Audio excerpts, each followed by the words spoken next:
เรือบ่หรือว่าบ่เรือเรือ10 แผ่นปาดที่ได้ลังนึงเอาไว้มุงอีกลังหนึ่ง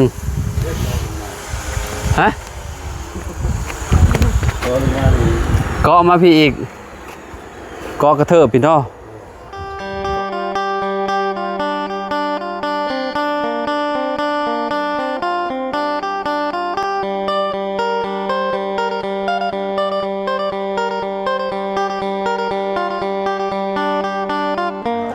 สบายดีสวัสดีพ่อแม่พี่น้อง FC เบิร์ดสุขูสุคนเนาะบ่ว่าสิอยู่ในและก็ต่างประเทศเด้อพี่น้องเด้อเนาะมาพบกันเนาะกับเฮาคือเก่าคือเดิมเนาะเพิ่มเติมคืออยู่ที่กองตารางเฮือนน้องใจดีเพิ่นพี่น้องเนาะก็สิมาแสดงความยินดีกับน้องเพิ่นเนาะพอดีว่าได้เบิ่งคลิปลุงหนวดเนาะทางผู้ใหญ่ใจดีเพิ่นเข้าไฟเนาะเข้าไฟให้น้องใจดีเพิ่นพ่อแม่พี่น้องเนาะโอ้ถือว่าดีใจนำน้องเพิ่นได้หลายพี่น้องเนาะก็บ่ฮู้ว่าน้องเพิ่นเงินครบหรือบ่หรือว่าจังใดเนาะพี่น้องเนาะเอาเดี๋ยวไปพูดคุยกับน้องใจดีเพิ่นพี่น้องเรื่องฟืนเรื่องไฟเนาะว่าทางลุงหนวดเพิ่นเป็นจังใดเพิ่นสิดำเนินการเนาะเข้าฟืนเข้าไฟให้น้องเพิ่นบ่ได้พี่น้องเนาะโอ้ได้ไฟฟ้าใส่นี่ก็ถือว่าสุดๆแล้วพี่น้องเนาะไปเดี๋ยวคุยกับน้องจะดีเพิ่นพี่น้องเนาะก็แหละรอน้องเพิ่นลงมาก่อนเนาะพี่น้องเนาะมาหาน้องเพิ่นก่อนเนาะสบายดีเป็นจังได๋ช่วงนี้บ่ได้เมื่อยติช่วงนี้บ่ฮะยังบ่เมื่อยงานบ่ค่อยหนักปานใดแล้วส่วนออกคลิปมื้อนึงจักเทื่อฮะมื้อนึงนะมื้อนึงคู่มื้อนี่คู่มื้อนี่บางเทื่อก็2 เทื่อ3 เทื่อ2 เทื่อ3 เทื่อเมื่อวานนี้จักเทื่อเมื่อวาน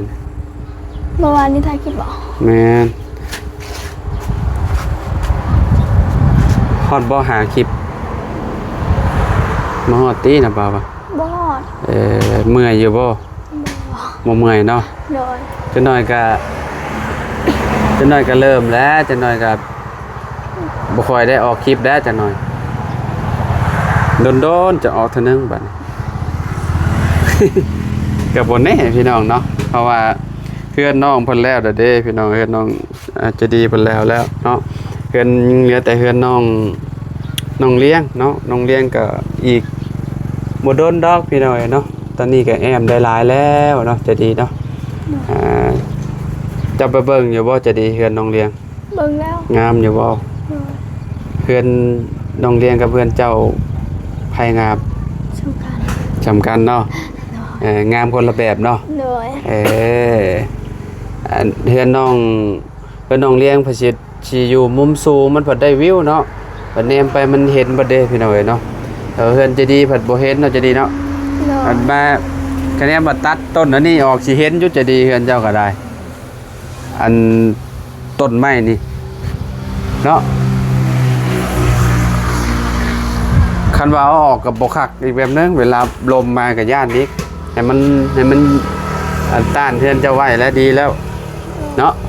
ต้นมะมี่ก็เอาไว้กินหมากซะได้กินหมากจะเถื่อแล้วปีนี้คือโบเห็นมีหมากต้นมะมี่นะมีอยู่ต้นมันยำใหญ่กับ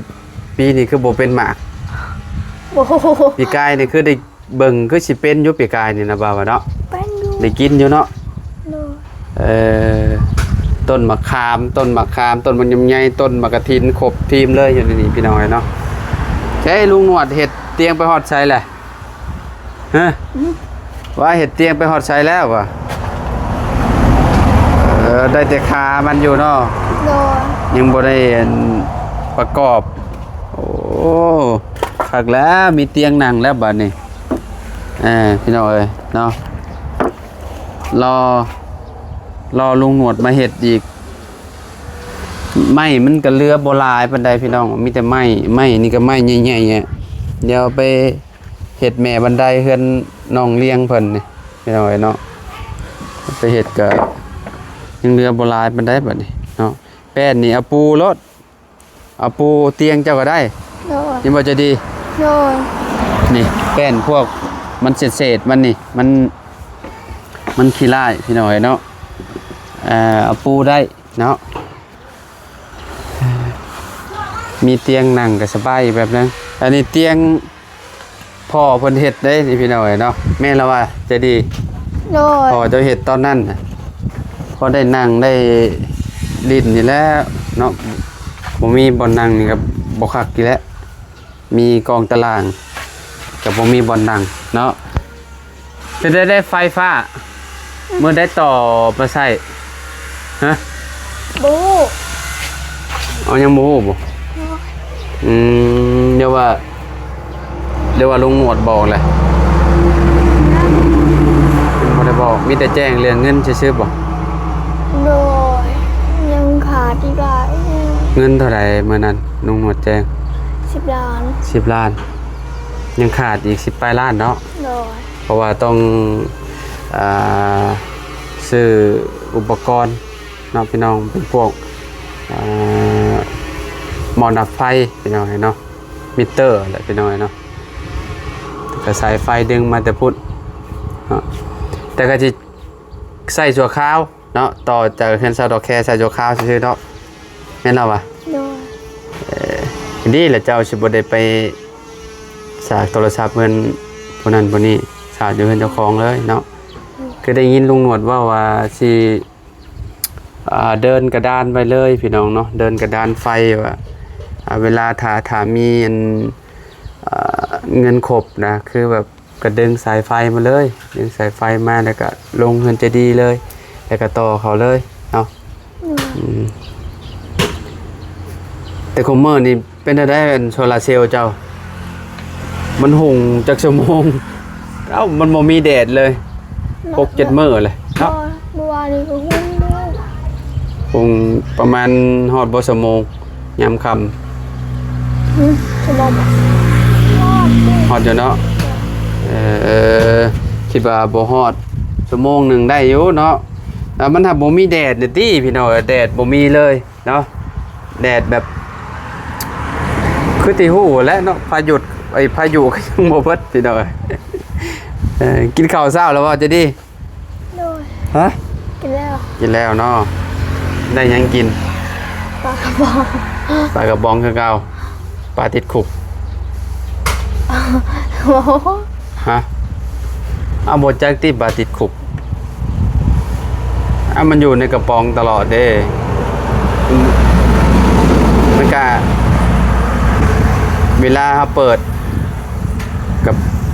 คือที่ฮู้แล้วพี่น้องเนาะจักตัวใดแล้วสิโชคดี เวลาคนกินอันนั้นก็จะห้องว่าปลาติดคุก อยู่ในกระป๋องตลอดเลยกระป๋องปลากระป๋องก็ยังมีมือเปิดเนาะเนาะเพิ่นจะคงมีแล้วเลยได้ฮะเนาะไปจะดีไปหาเลาะบงไปจับบัดแต่คงมีแล้วเพื่อนเจ้าน่ะมุงแล้วบ่โอ้บายบัดนี้สิแล้วเลย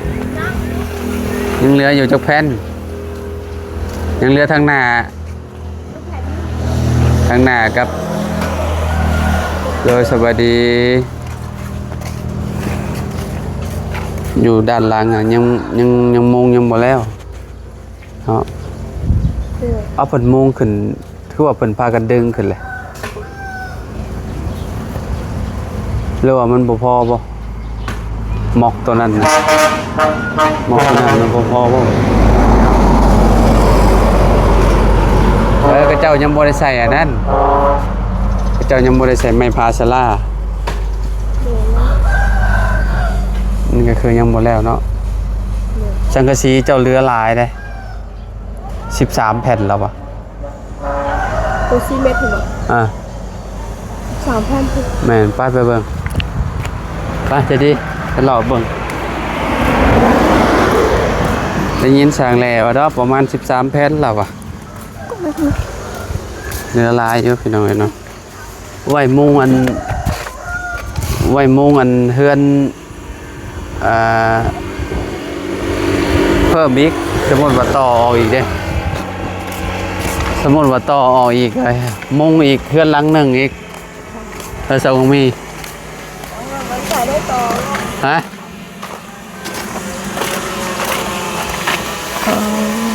งามบ่จะดีเฮือนสาวมี โดยน้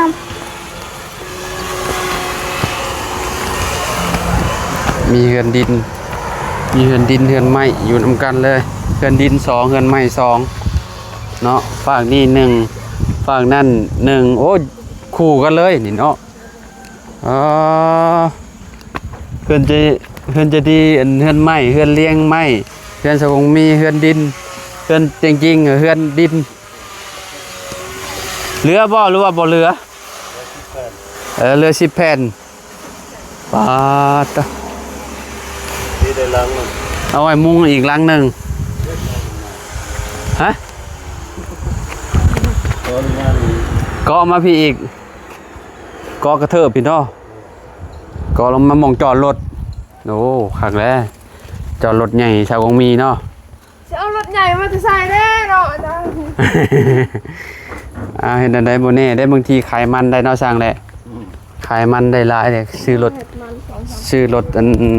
คูโบต้ามาจอดอยู่นี่เอ้ยขักแล้วใส่เบิ่งดูโอ้สั่งเสียงนี่ย่างแบบว่าบ่ย่านเลยเนาะเราเห็นเนาะ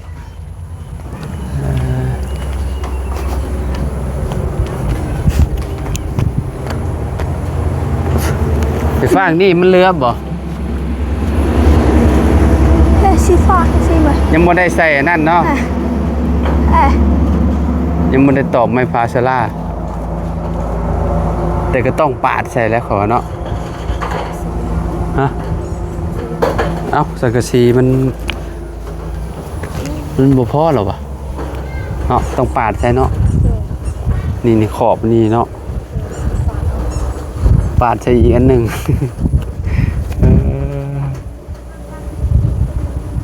เฮือนชาวกงมีแต่หมองต่อเนาะต่ออยู่เทิงบ่ต่ออยู่เทิงอีกมีอยู่3ล็อกเนาะล็อกตัวนั้นพี่มาเบิ่งพี่โอ้มันเป็นแบบต่อจากอันน่ะแผ่นตัวยาวๆแล้วตัวเทิงไปต่อให้มันสิเป็นแบบว่าคือยิบเสือหั่นน่ะเนาะแม่นล่ะวะมันได้ว่า3ระบบได้ยิบเสือแบบนี้สมมุติว่ามันขาดตัวหนึ่งมันขาดแล้วก็ยิบแล้วก็ต่อใส่เด้ได้3ระบบได้1ตอน2ตอน3ตอนแต่ตัวนี้ก็ผ่าใส่อีก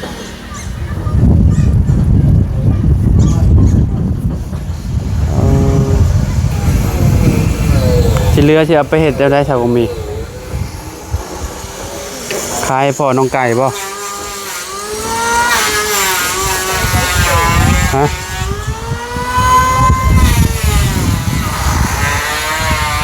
จะดีเอาบ่ชาวกมีสิขายให้ เอามีเงินเขาสิเห็นยังใช่เดี๋ยวก็เอาไปมุ่งไว้ทำเรื่องนี้ เอาไว้ไปนั่นเด้เอาไว้ไปอันเฮ็ดเฮือนครัวเด้ไปเสียไปมุงข้อหมูบ่หมูเจ้าอันนั้นบ่ใหญ่เบิดแล้วบ่ โอ้ยยังไม่เห็นโตมูทำเนาะ เอาแม่นบ่ ยังไม่ได้ซื้อ ของพ่อน้องไก่ฮะมีแล้วหมูเนาะแต่ของเจ้ายังบ่ได้บ่เขาเรียกว่ามีหมูแล้วยังบ่ได้บ่มันหายากเนาะหมูเนาะมันหายากมันนั่นติหมูอยากเลี้ยงหมูบ้านหมูป่าหั่นน่ะพี่น้องเนาะอันนั้นหายากคะแนนได้แม่พันธุ์มันนี่คักอยู่ เดี๋ยวเราเขาที่ขายนี่บอกเราบอกขายแล้ว บัดสิไปเอาลิบ่ขายบ่ นี่ไปทำนี่เลยขาย อยู่บ้านใดเจียงหลวงบ่ ฝั่งยังขายก็ทำ เออ ถ้าหมูหลายได้แถวนั้น บ้านนั้นแม่เขาเลี้ยงกะไล่แต่ว่าไปหาเมืองแต่ไม่เพิ่มไป อืม มันยังน้อยเขาว่าเขาไปขายนะ อ้าวยังน้อยก็ขายแล้วแหละโตละล้านหรือว่าโต ก็เห็นคลิปลูกเฮอวะใหญ่แล้วแต่เขาสื่อเลย เป็นเจ้าขายโตตัวได้สิต้องซื้อจักโตอ่ะเจอมาเลี้ยงนี่ซื้อจักโตอ่ะอืมอยู่คนละมุมเลยนาชาวกับหลานที่นาลานอันที่มายืนมานั่งนำกันสิ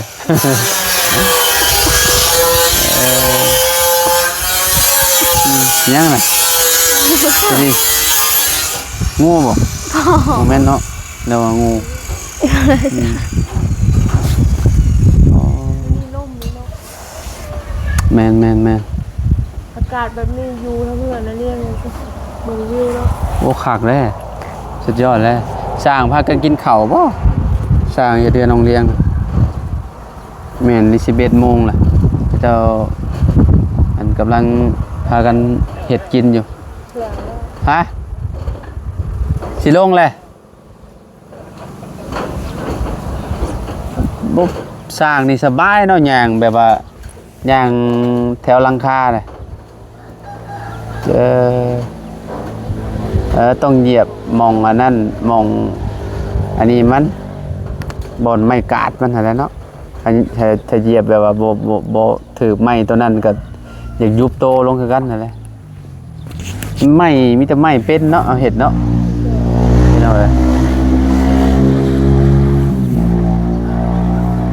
สังกะสีนี่สิปาดใส่อีกนี่เห็นสมองมีบ่พอสังกะสีตัวนี้พี่น้องเลย ป้า นี่เด้ ต้องต่ออีก ต่อนี่เด้ตัวนี้นี่มองสางเสียงนี่เนาะ